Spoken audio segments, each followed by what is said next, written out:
ثم إلى روح الحبيب أحمد بن عبد الله بن طالب الأطاس وابنه الحبيب علي وإخوانه والحبيب علي بن حسين الأطاس والحبيب علي بن عبد الرحمن الهاشمي وأولاد عبد الرحمن ومحمد والحبيب أبي بكر بن عمر بن يحيى والحبيب عمر بن طه بن يحيى والحبيب علي بن محمد الصافي ثم إلى روح الحبيب محمد بن إدريس الأبشي وأولادي والحبيب محمد بن أحمد المغضر وأولادي والحبيب علوي بن محمد والحبيب علوي بن محمد هاشم السقف والحبيب بن أبي بكر بن محمد السقف بن صاحب برسك ثم إلى أروى أولادي ثم إلى أروى الحبيب عبد القادر بن أبي السقف والحبيب صاحب طوبان والحبيب علوي بن السقف والحبيب جعفر بن شاخان والسقف وأولادي ثم إلى أروى الحبيب محمد بن حسين العيدرس وأخيه الحبيب محمد المستور وإخوانه والحبيب حسين بن محمد بن حسين الحبيب حسين بن محمد بن حسين العيدرس ثم إلى أروى الحبيب صالح بن محمد الحبيب صالح بن محسن الحامد الحبيب حسين بن هادي الحامد والحبيب أحمد بن علي بالفقي والحبيب محمد بن حسين بعبور والحبيب سالم بن أقيل والحبيب محمد بن أبو بكر السقف والحبيب أحمد بن حسن بن سميد والحبيب أحمد غالب والحبيب أحمد بن غالب الحامد والحبيب عبد القادر بن هادي السقف وإخواني الحبيب أحمد والحبيب محمد وصولهم وفروعهم ثم إلى أرواح منشئ البردة العاشق أبي عبد الله محمد البوسري وصولهم وفروئه وأن الله يتغشاهم بالجميع بالرحمة والمغفرة يولي درجاتهم بالجنة مع الصديقين والشهداء والصالحين وأن الله يغفر ذنوبنا ويعطي كل منا سؤلا على ما يرضى الله ورسوله ويقضي جميع حاجاتنا ويقضي جميع حاجاتنا ويقضي جميع حاجاتنا ويبلغ جميع أعمالنا ويشفي جميع مرضانا كما شفى لصاحب البردة ويبارك لنا في أولادنا ويرزقنا بالرحم ويحفظنا في النار من فتنة هذا الزمان يا حافظها بالأحفاد من جميع الأهوال والعيال من جميع الآفات والآهات والأذيات والبليات اللهم اجعل جمعنا هذا الجمع مرحوما وتفرقا من بعده تفرقا معصوما اختم بالصلاة أعمالنا وطول أمرنا بخير ولف وعافية على هدينا وكل ما نواصلنا صالحون بسر النبي وآل النبي بسر الفاتحة بسم الله الرحمن الرحيم الحمد لله رب العالمين الرحمن الرحيم مالك يوم الدين إياك نعبد وإياك نستعين اهدنا الصراط المستقيم صراط الذين أنعمت عليهم غير المغضوب عليهم ولا الضالين آمين إن الله وملائكته يصلون على النبي يا أيها الذين آمنوا صلوا عليه وسلموا تسليما اللهم صل وسلم وبارك عليه وعلى آله بسم الله الرحمن الرحيم الحمد لله منشئ الخلق من عدم ثم الصلاة على المختار في الكدام مولاي صل وسلم دائما أبدا لا حبيبك خير الخلق كلهم يا رب صل على من غضب الحرام محمد المصطفى من خص بالكرم من تذكر جيران بذي سلام مدى التدم أنجر من مقلة بدم أم هبة الريح من تلقاء كاظمة أو مضى البرق في الظلماء من إدم فما لأينك إن قلت اكتفاها ومن قلبك إن قلت استبيك يهمي مولاي صل وسلم دائما أبدا كخير الخلق كلهم أن يصفوا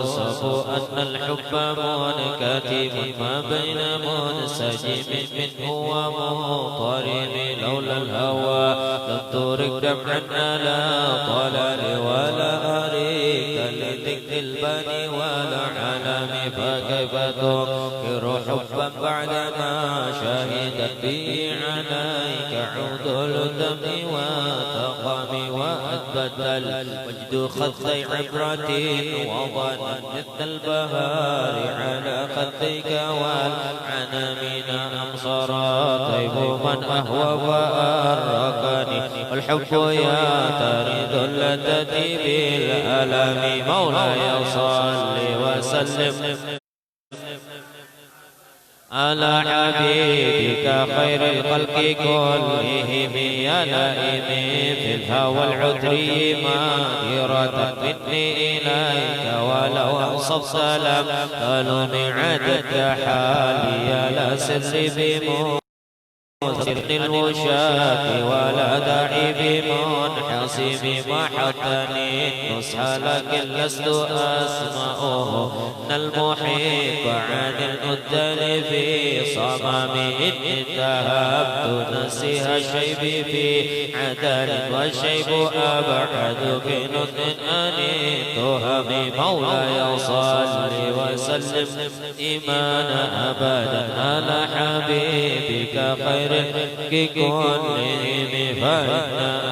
أمرت بالسوء ما تعرضت من جلها في نذير الشيب والهرم ولا أعدت من الفعل الجميل غير ضيف الملام برأسي غير محتشم لو كنت أعلم أني ما أواكره كتبت سر بدل منه بالكتم بل براد جماع من غوايتها كما يراد جماع الخيل من هجوم مولاي صل وسلم دائما أبدا على حبيبك خير الخلق كلهم فلا تروم بالمعاصي كسر شهوتها إن الطعام يقوي شهوة والنفس كالطفل إن تهمله شاب على حب الرضاء وإن تغتبه ينفتم يصرف هوى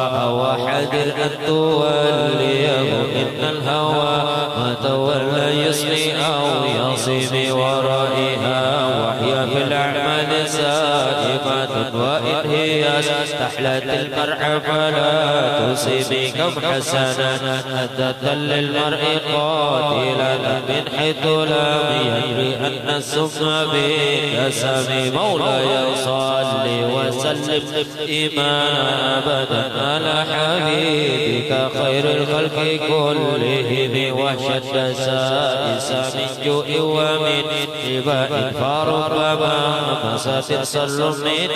تؤم واستفرغ دمع من عين قادم تلا من المحارم والزم حمية الندم وخلف النفس والشيطان وعصيهما أما حظك كسب التائب ولا تطيع منهما خصما ولا حكما وأنت تعرف الكيد الخصم والحكم أستغفر الله من قول بلا أمل لقد نسبت به نسلا لذي الحكم مولاي صل وسلم دائما أبدا على حبيبك خير الخلق كلهم أمرتك الخير لكن كنت آمنت به وما استقامت فما قولي لك استقيم ولا تزود قبل الموت نافلة لم أصلي سوى فرضي ولا أصوم ظلمت سنة من يظلم إلى أن اشتكت قدمه الدر من ورم وشد من صخب أحشأه وطوى تحت الحجارة كسى مطرب الأدم مولاي صل وسلم دائما أبدا خير الخلق كلهم وروته الجبال شم من داب عن نفسه فأراها أيما شمم وأكدت دونه بها ضرورته إن الضرورة لا تعدو على عصام وكيف تدعو إلى الدنيا ضرورة من لولا لم تخرج الدنيا من آدم محمد سيد الكونين والثقلين والفريقين من حرب ومن أجم نبينا الأمير النهي فلا أحد أبر في قولي منه ولا نأمين يصل وسلم دائما أبدا على حبيبه هو الحبيب الذي ترجى شفاعته لكل هول من الأهوال مبتهى بداعي إلى الله فالمستمسكون به مستمسكون بحبل غير منقسم فوق النبيين بخلق وبخلق ولم يودانه في علم ولا كرم وكله من رسول الله ملتمس غرقا من البحر أو رسول الديم وهو بقول لدي عند حدي من نكت العلم أو من شكلة الحكم مولاي صل وسلم دائما أبدا على حبيبك خير الخلق كلهم فهو الذي تم معناه وصورته ثم اصطفاه حبيبا بريء نسم منزه عن شريك بمحاسنه فجوهر غير منقسم ومدمن النصر بنبيه واحكم بما شئت من نبي وحكم فانصب إلى ذاته ما شئت من شرف وانصب إلى قدره ما شئت من إن فضل رسول الله ليس له حد فيعرب عنه نتكون بفم مولاي صل وسلم دائما أبدا على حبيبك خير الخلق كلهم لو نسبت قدره آيته إذا ظن يسمعه حين يدعى دريسا الرمم لم يمتهن بماذا يقول به يرسل علينا فلم نرتب ولا نهي بعي الورى فهم معناه فليس يرى للقلب والود منه غير منفحم كالشمس تظهر للعينين من بعد صغيرة تكل طرف من أمام وكيف يدرك في الدنيا حقيقته قوم النيام تصل عنه بالظلم مولاي صل وسلم دائما أبدا خلق كلهم فمبلغوا به أنه بشر فأنه خير خلق الله كلهم وكل يترسل الكرام بها فإنما وصلت من نوره بهم شمس فضل كواكبها يظهرن أنوارها بالناس بالظلام أكرم بخلق نبي سنه خلق بالحسن مستعمل بالبشر منتسم كالزهر بالطرف والبدر بشرف والبحر بكرم والدهر بهمم الله يصلي وسلم دائما أبدا على حبيبك خير الخلق كلهم كأنه وهو بجلالته بالعسكر إن تقاه وفي حسم كأنما المعلون في صلب من بعد نائمتك من قوام تسبيلات بياد لتضمضع جمع متبل مستشك من قوام تسمي أبان مولده أبتي بأنصره أبتي بمبتدأ منه ومغتدى مولاي صل وسلم دائما أبدا حبيبك خير الخلق كلهم يوم تفرس فيه فرس أنهم قد أنذروا بعلوم البؤس والنكم والبلاء والكسرى ومن صدق القاسى بأصحاب السراء ومن تئمي والنار خاتمة الحرفات من أسباب عليه والنار صاحي العين من سلمي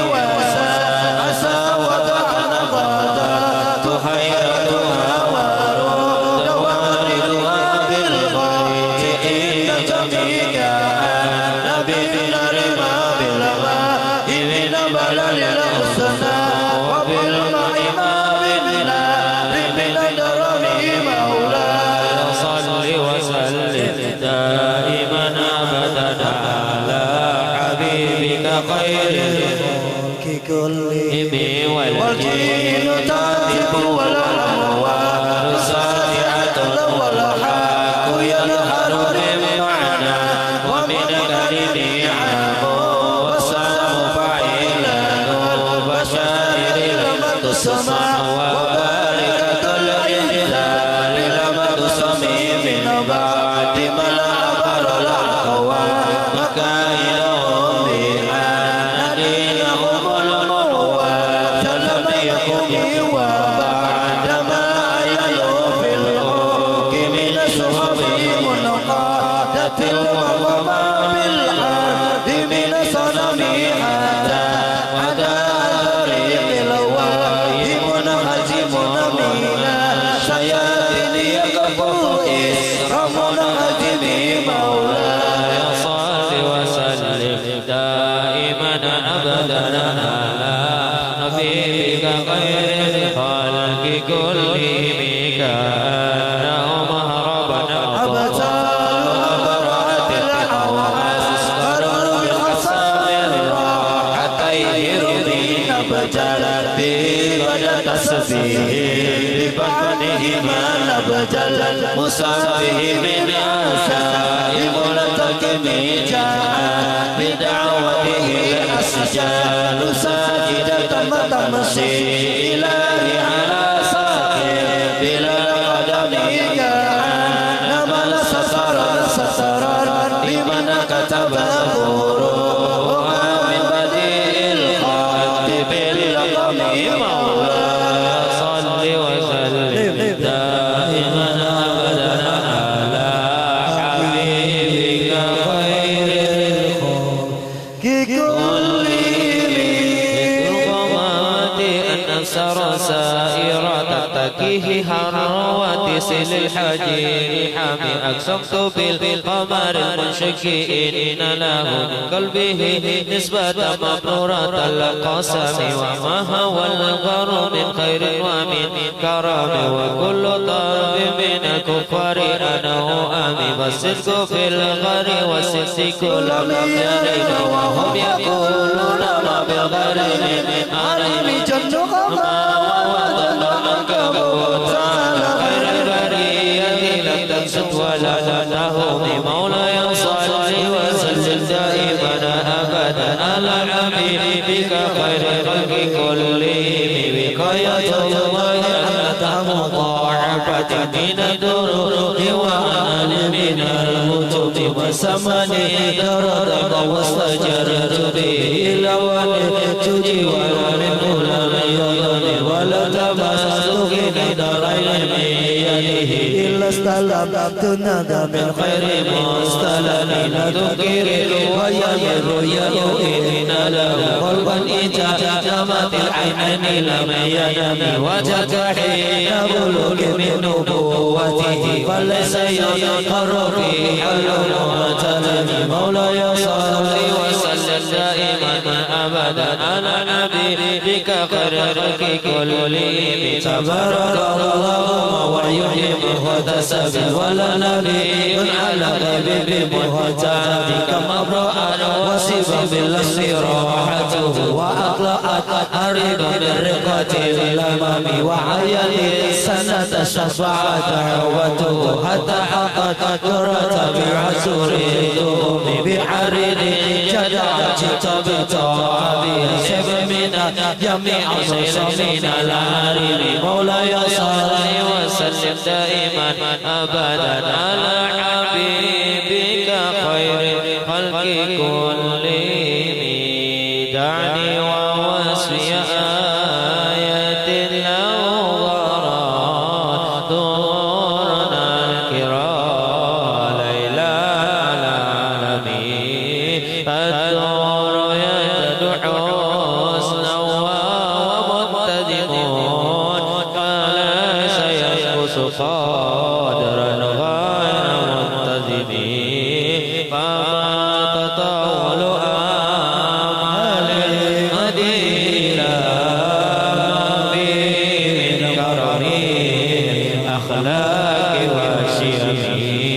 آيات حكمنا رحمة قديمة صفة الموصوف بالإذن مولاي صل وسلم دائما أبدا على حبيبك خير الخلق كلهم لم تغترر بزمان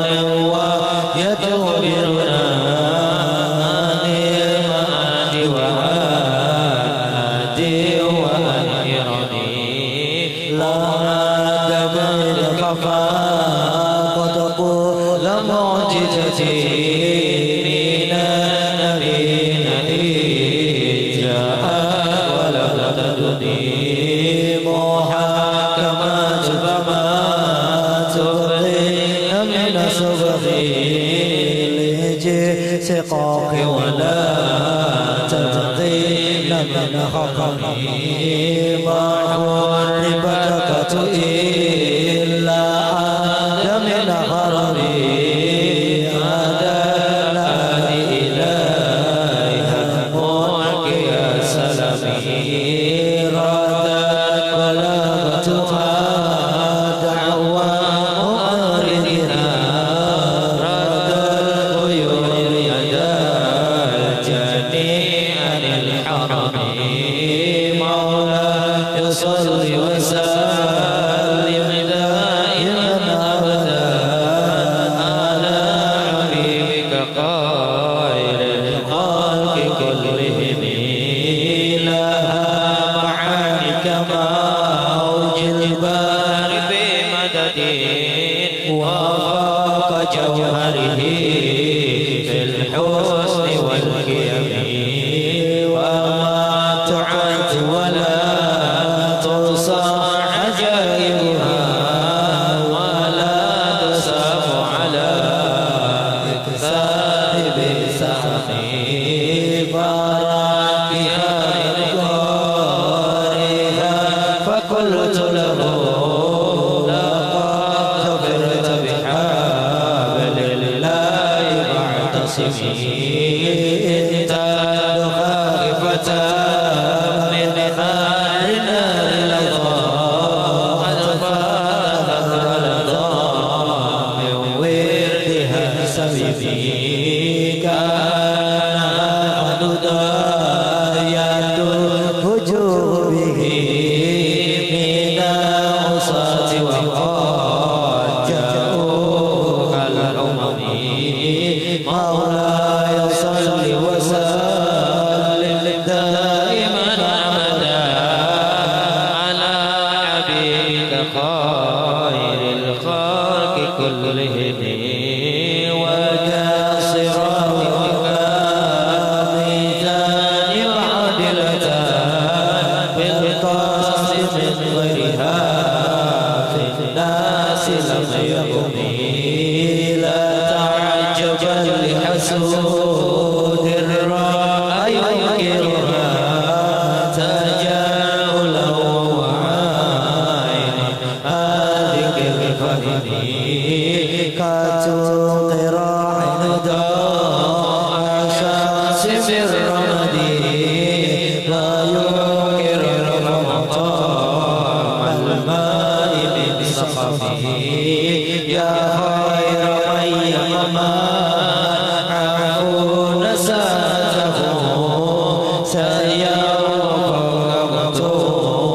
للعالم الرسل مولاي صل وسلم دائما أبدا على حبيبك خير الخلق كلهم ومن هو الآية الكبرى بمعتبرين وما هو النعمة العظمى لمنتهبين سريت من حرمي لا إله إلا حرمي كما سر البدر في دجي من الظلم وبيت ترقى إلى أنيت منزلة من قاب قوسين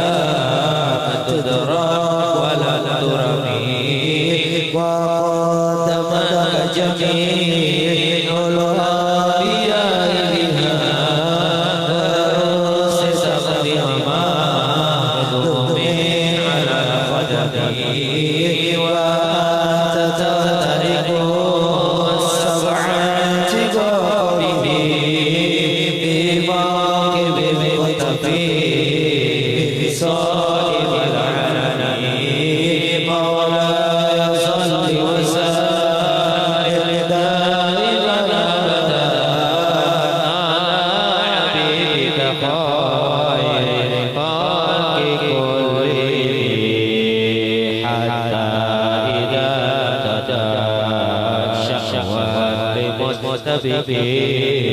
من الدنو ولا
الله مشي وكلني إذ خلاني ما تساوى كلمه كأنني بهما حد من النار أتت يصفا في الحلتين وما قصدوا إلا على السمع والندم فيا حسرة نفسي في جرتها لم تسترد النبي دنيا ولم تسقي مولاي صل وسلم دائما أبدا على حبيبك خير الخلق كلهم ومن يبي أجلا منه بأجله يبلغ الغنى في بحر وفي سلمي أنت تمشى فما أنت بمنتقل من النبي ولا حبيب منصرم فإن الجمة منه بتسميته محمد وهو الخلق بتمامه إن لم يكن بالمعاني لك جبيدي فسوى إلا فقل يا جلة القدم أشاء أن يرم رجم كرمه أو يرم منه غير منقرن مولاي صل وسلم دائما أبدا على حبيبك خير الخلق كلهم وكنت أعزت آخر مدائحه وجله للخلاص خير ملتزم ولا يفوت الغنى منه يد ضاربا إن الحي يريد الأزهر بعقمه والأمور جرتا دنيا التي تقطفت يد زهير بما أثنى على هرمي يا أكرم الخلق لمن ألوذ به سواك إن أولو العريس الأميم يا أكرم الخلق لمن ألوذ به وإن أولو العريس الأميم يا أكرم الخلق لمن ألوذ به سواك إن أولو العريس الأميم مولاي صل وسلم دائما أبدا على حبيبك خير الخلق كلهم ولن يأتيك الرسول لا إجاه خبير تكرم تجلى باسم مستقيم وإن من جودك ضيوم درتا ومن علومك والخلق والقلم لا أمسوا لنا تطيب من ذلك أجمع إن خير ربي عمرانك اللمي لعل الرحمة ربه لا يسمها تأتي على سبيل الإسيان في القسم يا ربي وترجى غير منعكس لديك وجه الحساب غير والغريب يا ربي وترجى غير منعكس لديك وجه الحساب غير والغريب يا ربي وترجى غير منعكس لديك وجه الحساب غير والغريب مولاي صل وسلم دائما أبدا على حبيبك خير الخلق كلهم وذب عبدك في الدارين إن له صبرا متى تأوه الأهوال ينهزم وجل صوت الصلاة بك كائمة على النبي بمنحل ومنسجم مرجع عتبا ببني ريح صبا وأقرب العساهات العيش بالنغم ثم الرضا عن أبي بكر وعن عمر وعن علي وعن عثمان جنس الرميل والآل وصحبه ثم التابعين معه النقى والنقى والعلم والكرم والعلم والصحبه دائما أبدا على حبيبك خير الخلق كلهم يا ربي بالمصطفى بلغ مقاصدنا واغفر لنا ما مضى يا واسع الكرم يا ربي بالمصطفى بلغ مقاصدنا واغفر لنا ما مضى يا واسع الكرم يا ربي بالمصطفى بلغ مقاصدنا واغفر لنا ما مضى يا واسع الكرم يا ربي بالمصطفى بلغ مقاصدنا واغفر لنا ما مضى يا واسع الكرم يا ربي بالمصطفى بلغ مقاصدنا واغفر لنا ما مضى يا واسع الكرم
ستين والمئات فرج بنا كربنا يا واسع الكرم أبيض وقد أتى ستين والمئات فرج بنا كربنا يا واسع الكرم مولاي صل وسلم دائما أبدا هذا حبيبك خير الخلق كلهم يا ربي واختم لقائها وسفيها بحسن خاتمة يا منجي الأمم والمسلمين جميعا كلما تليا آمين تذكره رحم بالجسام الفاتحة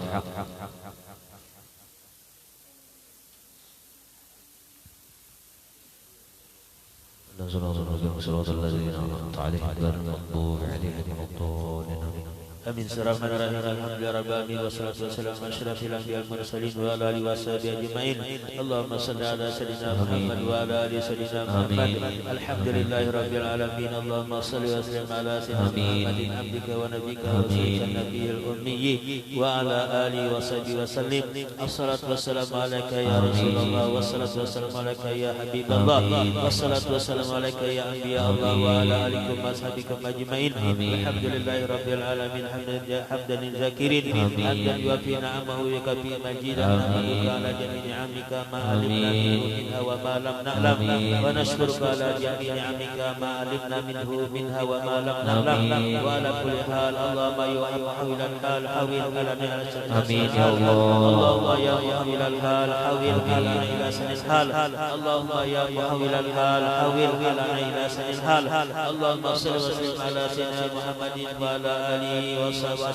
وأصحابه وأحبابه وترته وأهل بيته أجمعين. اللهم اجعل سبب ذلك في صحبه صلى الله عليه وسلم. اللهم آته الوسيلة والفضيلة والشرف والدرجة الرفيعة وابعثه المقام المحمود الذي وأتاه الميعاد.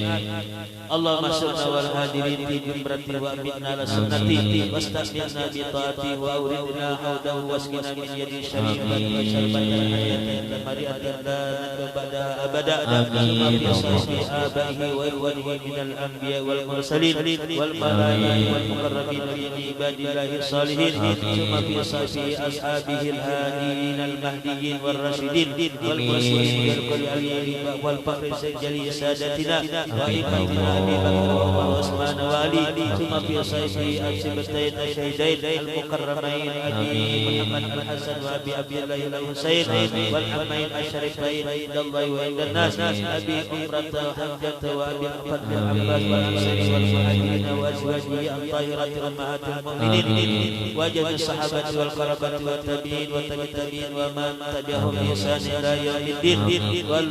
والأربعة أئمة المجتهدين والمقلدين في الدين والأولياء والشهداء والصالحين خصوصا في صاحبه من شهادة البردة سيدي شريف الدين محمد البوصيري. اللهم انفعنا ببركاته في الدنيا والآخرة. اللهم انفعنا ببركاته في الدنيا والآخرة. اللهم انفعنا ببركاته في الدنيا والآخرة.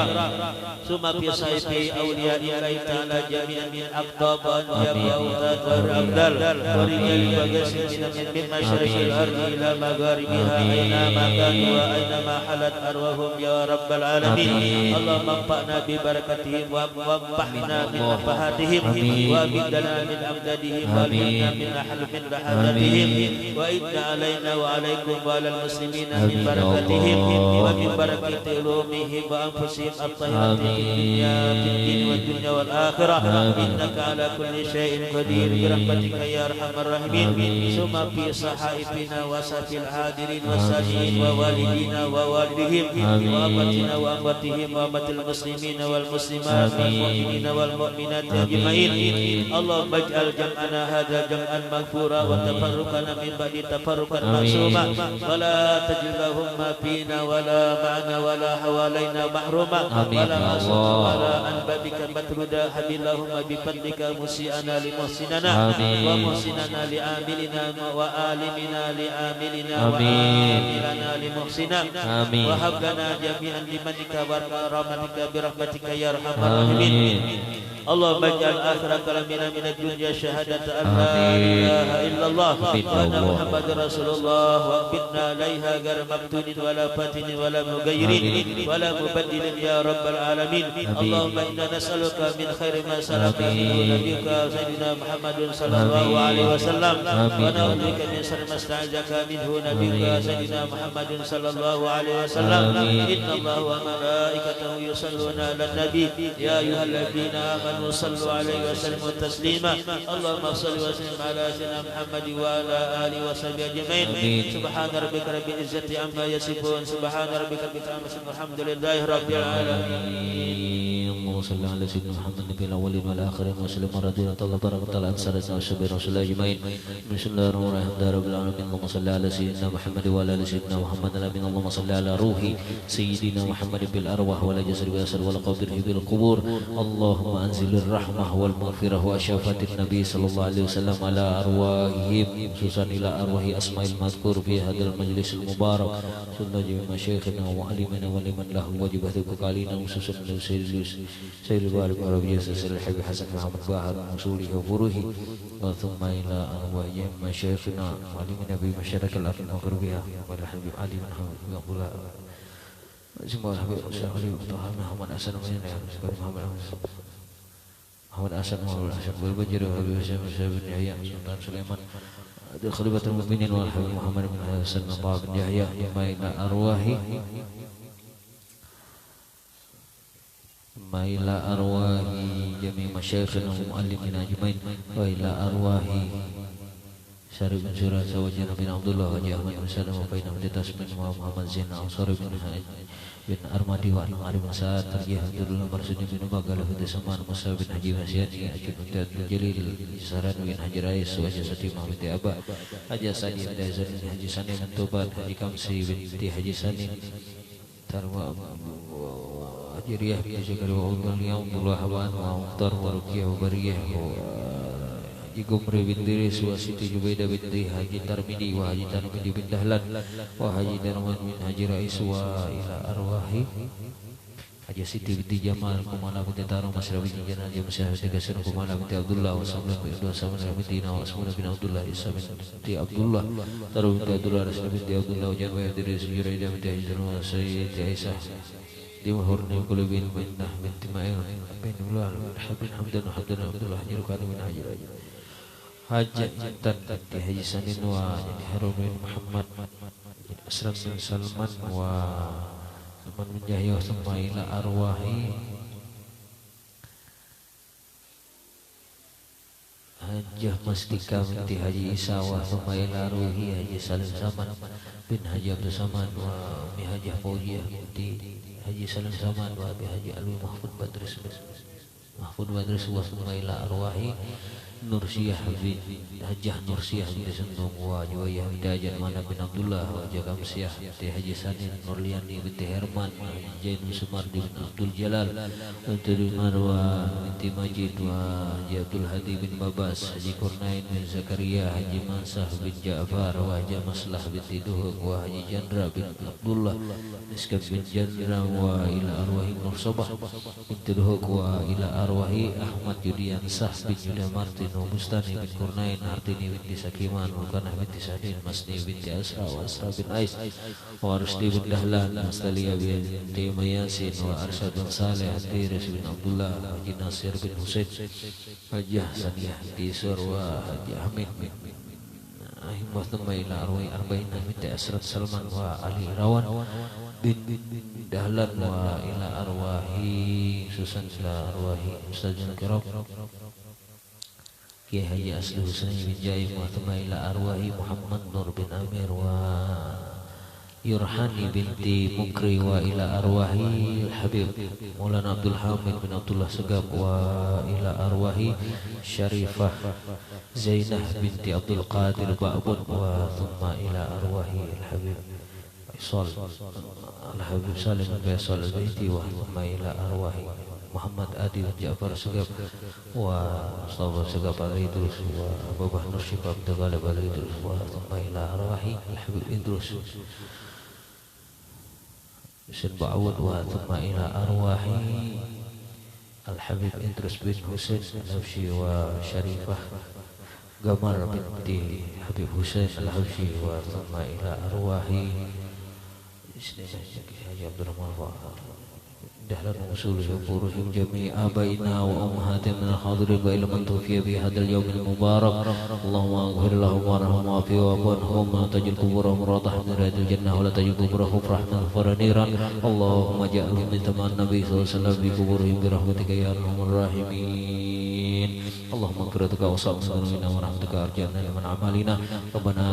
آتنا في الدنيا حسنة وفي الآخرة حسنة وقنا عذاب النار صلى الله على سيدنا محمد وعلى آله وصحبه وسلم والحمد لله رب العالمين الفاتحة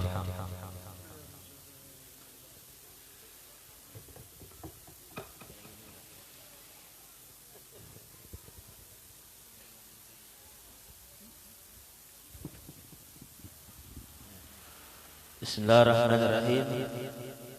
Ahmadu man istafa min ibadihi man syaa bil wilayah wa hassasahu bihamdi asrarihi wa jajabahu minhu ilayhi bisabiqil inayah wa ashkuruhu annahu manna alaina bil imani bima ja'at bihi anbiya'uhu min asrarihi rabbaniyah wa wafaqana li mutabati sunnatihim al bahiyati saniyah wa usalli wa usallim ala man sajada lahu al malaku wa huwa fi dhahri as-suri wa ala alihi wa sahbihi wa tadihim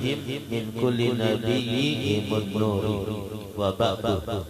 Kemudian daripada itu maka berkatalah Siddiq Al-Madani Khalifah Sayyidi Syekh Muhammad Saman radhiyallahu anhu, hai segala saudaraku, manakala aku dengar dan aku lihat akan riwayat guruku daripada hadis Nabi Muhammad sallallahu alaihi wasallam, adapun membaca manaqib aulia Allah itu diturunkan oleh Allah beberapa rahmat atas orang yang membaca dan orang yang hadir mendengarkannya serta diatikatkannya dengan yakin hatinya. Dan adalah tabiatnya radhiyallahu anhu itu beliau kasih sayang kepada orang yang talibul ilm dan kepada orang yang alim-alim dan orang yang saleh dan kepada orang yang fakir dan miskin. Dan adalah halnya Tuan Syekh Muhammad Saman itu, beliau selalu di dalam zikrullah siang dan malam, dan ia suka uzlah hatinya menjauhi daripada bercampur dengan manusia, dan suka khalwah dan melajimkan jarak bagi yakni tempat perkuburan segala istri Nabi Muhammad sallallahu alaihi wasallam di dalam negeri Madinatul Rasul serta hampir dengan masjidnya pada tiap hari, lalu berzikir dan membaca Quran di tempat itu. Nah, sekarang mudah saja baca bacaan di kuburan itu bawa orangnya berdiam aja harus membaca lagi. Nah, maju kan zaman sekarang, zaman sudah zaman apa sekarang? Nah, tapi jangan ditiru kalau ke kuburan itu ya baca Yasin, ya baca surat Al-Fatihah. Jangan HP-nya ditaruh di atas kuburan ya.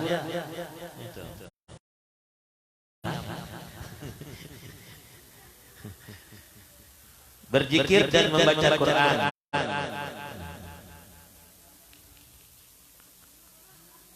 Dan adalah wasiat daripada Tuan Syekh Muhammad Saman radhiyallahu anhu atau beliau, barang siapa membaca, siapapun Allahumma ighfir li ummati Muhammad, Allahumma arham ummata Muhammad, Allahumma nasr ummata Muhammad, Allahumma ighfir ummata Muhammadin sallallahu alaihi wasallam 4 kali membaca doa tadi 4 kali berturut-turut sesudah sembahyang subuh, niscaya ia masuk jumlah martabat fadilah kutub. Siapa membaca doa ini habis subuh 4 kali, maka dia termasuk di dalam rombongan para aulia. Ibaratnya walaupun kata jadi wali, tapi umpan di kelompok orang wali. Kira-kira nyaman apa kada? Nyaman. Nah, itu aja. Dan lagi kata Tuan Syekh Muhammad Saman adalah aku atau derajatku ini naik kepada Allah Subhanahu wa taala melainkan sebab aku mengekalkan membaca doa ini, kata beliau. Ini selesai 4 kali berturut-turut. Mudah-mudahan kita sama-sama tahu membaca doa atau wasiat daripada Tuan Syekh Muhammad Saman radhiyallahu anhu. Dan setengah daripada perkataan Tuan Syekh Muhammad Saman adalah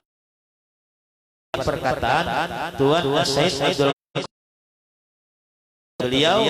barang siapa menyeru atau memanggil aku, panggil beliau, ya Saman, ya Saman, ya Saman, 3 kali. Ketika mendapat kesusahan dunia ataupun kesusahan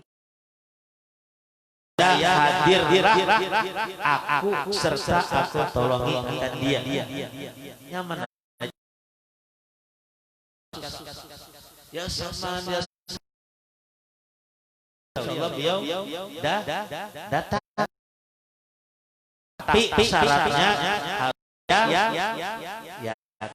Nah, kita mudah-mudahan hajat Sahibul Bait dikabulkan dan dimudahkan oleh Allah, dan hajat kita juga mudah-mudahan semuanya dikabulkan Subhanahu wa ta'ala. Ala hadiniya Al-Fatihah. Auzubillahi minasyaitonir rajim. Bismillahirrahmanirrahim. Ya Rabbi amin arrahmanir rahim maliki yaumiddin. Iyyaka na'budu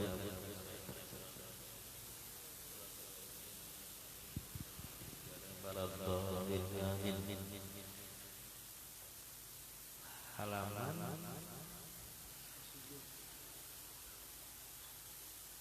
118. Makalah 25. Makalah 25 halaman 118. Makalah 25. Dalam munajatnya hari ahli ibadah berkata, orang-orang ahli ibadah berkata, ilahi tulul amali garrani wa hubbud dunya ahlakani wa syaitanu adallani wa nafsul ammaratu bisu'i anil haqqi mana'atni wa qarinu su'i alal maksiyati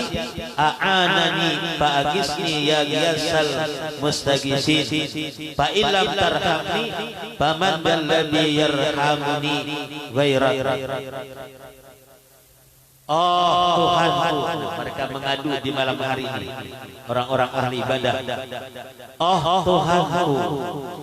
panjang angan-angan telah menipu aku. Nah, itu panjang angan-angan bisa menipu kita ini.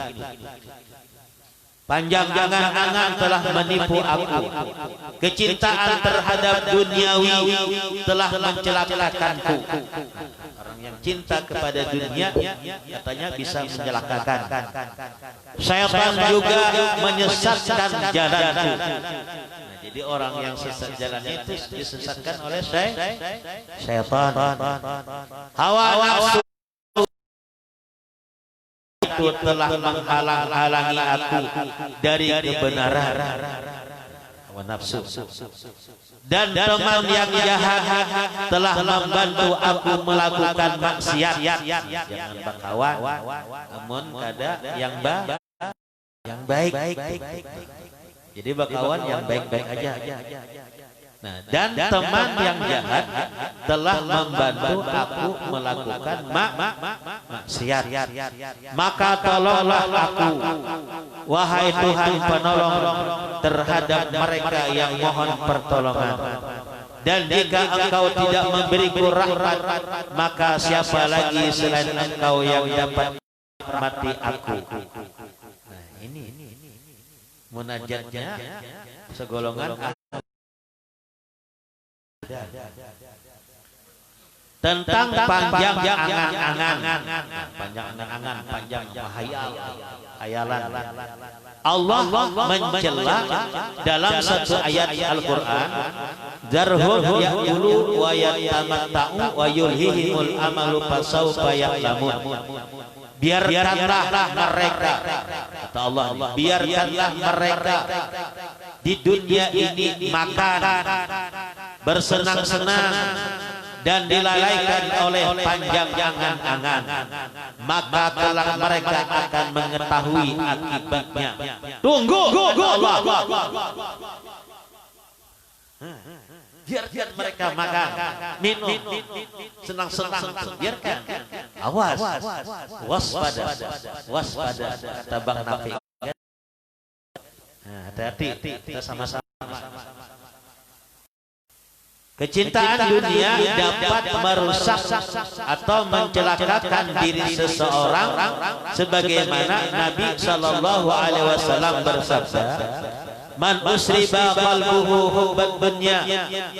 iltaqa minha bisalas syaqa'in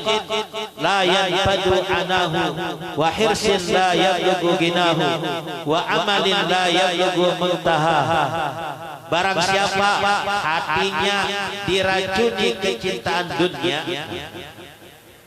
barang siapa hatinya diracuni kecintaan dunia, apa hatinya dunia aja terus ada ingat sama Allah, maka melekat padanya tiga hal. Nah, mudah-mudahan kita kadada di tiga. Pertama,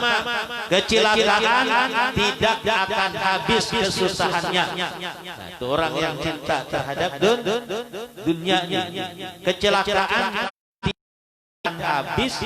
kesusahannya. Susah terus ada habisnya. Aduh, ada senang-senangnya.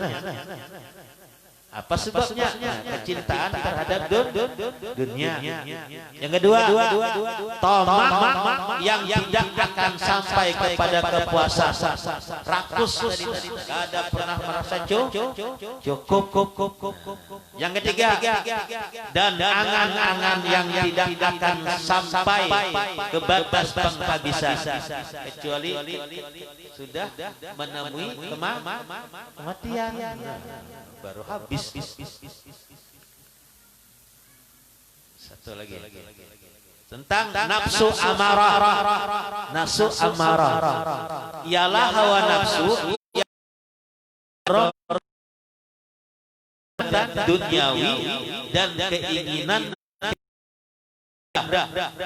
Nih hawa nafsu yang nyaman. Serta menarik hati kepada pangkal kejelekan dan perangai tercela. Tuh, hawa nafsu amarah. Ali bin Allahu an berkata, kata Sina Ali, aku khawatir kalian tertimpa dua hal.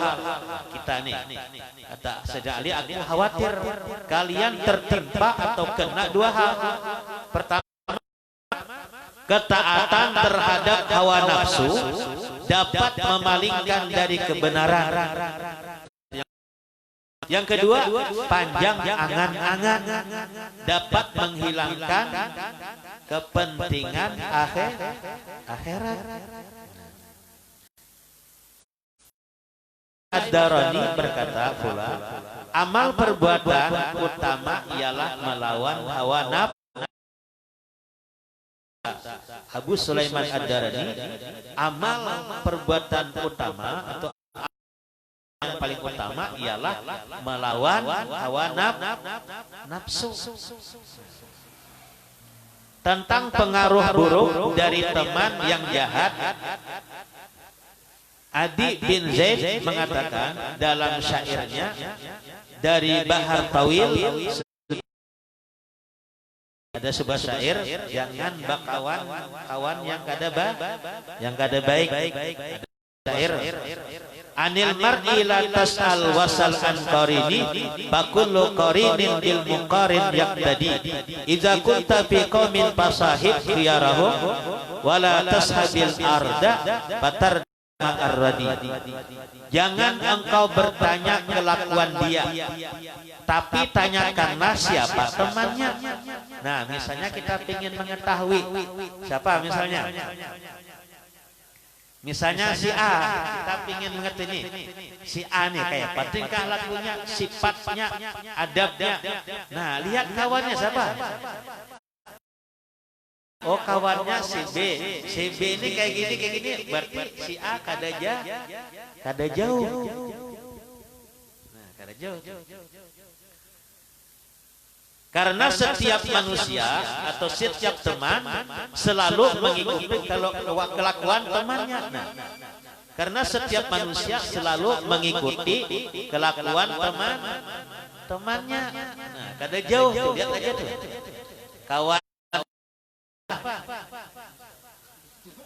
Kawannya main ini. Nah, berarti iya kada jauh gitu. Bila engkau memasuki suatu lingkungan, kita masuki suatu lingkungan atau daerah kampung, ambillah orang paling baik menjadi teman. Cari siapa yang paling baik di situ. Jangan berteman dengan orang hina,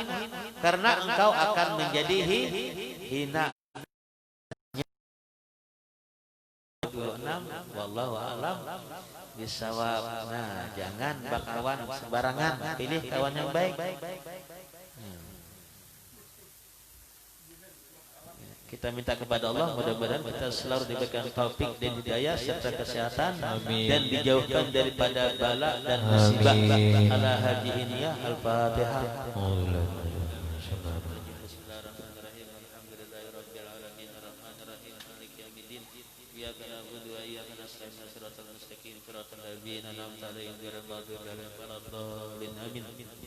Amin surahmanirrahim. Amin. Wassalatu wassalamu ala asyrafil anbiya'i wa ala alihi washabihi ajma'in. Allahumma shalli ala sayyidina Muhammad wa ala ali sayyidina Muhammad. Allahumma ighfir lana dhunubana wa liwalidayna. Amin. Kama rabbana shighara. Amin. Mu'minina wal mu'minat wal muslimin wal muslimat al-ahya'i minhum wal amwat birahmatika ya arhamar rahimin. Allahumma inna nas'aluka al-afwa wal afiyah wal ma'afata ad-dama fid dunya wal akhirah. Rabbana atina fid dunya hasanah wa fil akhirati hasanah wa qina adzabannar. Wa sallallahu ala sayyidina Muhammad wa ala alihi wa sahbihi wa sallam. Subhana rabbika rabbil izzati amma yasifun wa salamun alal mursalin walhamdulillahi rabbil alamin. Ya Rabbana tarabna بأننا تركنا وأننا أصرفنا على أشرفنا فتب علينا توبة فانسد كل حوبة واستر لنا عوراتي وآمن رواتي واغفر لوالدينا ربي ومولودينا والآل والإخوان وسائر الخلان